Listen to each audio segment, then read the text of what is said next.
But I think that politicians too many times talk in code, and I think artists talk in code too. Yes. Whatever that is, whatever, again, it's a metaphor for fill in whatever it is.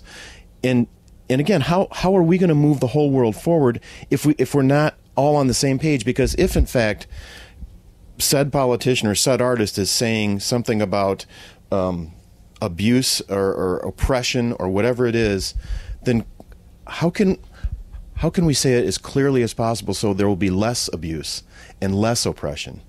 And have complete transparency is because I'm thinking out loud. I'm thinking out loud too, and may potentially disappear up a blind alley here. But I think we've gone there before. Is it not the case that,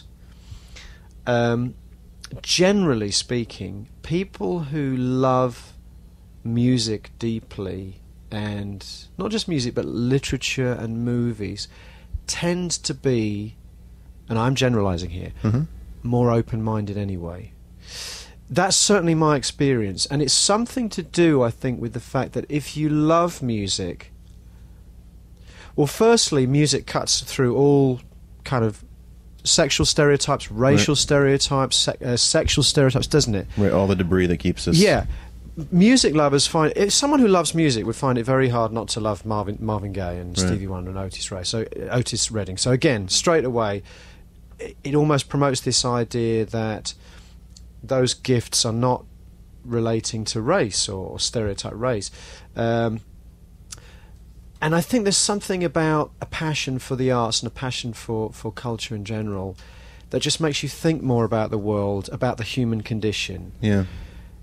And that's got to be a good thing. And yes, there is a kind of illusion and magic and enigma to it, but that's part of the deal, that in order to respect what these people are saying in the first place and really buy into it, you have to almost believe that they have some knowledge that you don't. Right.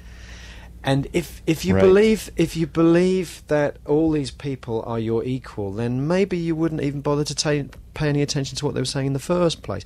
And of course you can say that's true of politicians too, can't you? Sure. And I guess we do still rely on our politicians in the sense that we believe implicitly that they must have some knowledge that we don't.